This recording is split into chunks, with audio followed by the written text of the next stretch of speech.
Sometimes it's easier to learn by examining past failures. This video explores 4 real problems where policy evaluators and decision makers had legitimate goals but made bad choices because of some failure in the policy analysis process. The failures are followed by some key lessons learned through the semester. First, let's consider U.S. prohibition, a constitutional amendment which became effective in 1920. The goal of policymakers was to reduce consumption by eliminating businesses involved in production and distribution of alcohol.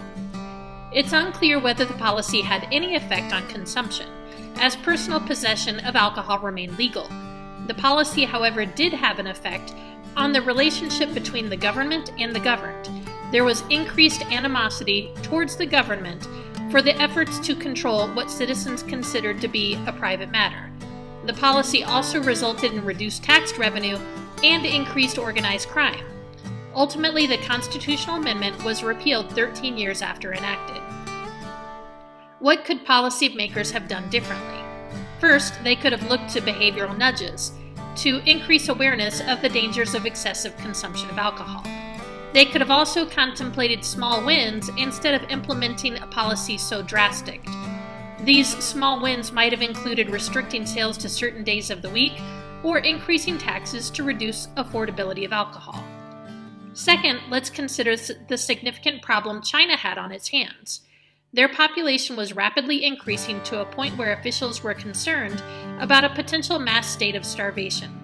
They were also dealing with other bureaucratic supply issues related to the increasing volume of needs to serve attributable to the increase in population. The outcomes of their one-child per family policy were devastating. China saw a substantial increase in forced abortions and forced sterilization, and steep fines levied on families for violating the law increased poverty. Additionally, the view of China from an international perspective deteriorated significantly given the massive human rights issues the world witnessed. A couple of things the China government failed to do. First, they failed to consider criteria related to potential human rights issues. As a result, there were issues related to human trafficking, such as the sale of baby girls, neglect, abandonment, and infanticide. Second, they failed to contemplate the potential negative side effects of the policy. For example, an overweighted male population and insufficient population growth to support aging Chinese. Third, let's look at the Smoot-Hawley Act of 1930. This act was intended to make good on a President Hoover campaign promise by instituting import tariffs. The objective was to help American businesses and farmers by making the pricing associated with their products more attractive and to raise tax revenues. Over 1,000 economists urged President Hoover to veto the bill. President Hoover, however, signed the bill into law, raising the tariffs on over 900 goods by 40 to 48%. The stock market had crashed. Instead of insulating the United States, the tariff kicked the country off of an economic cliff. In addition, the policy intensified nationalism across the globe.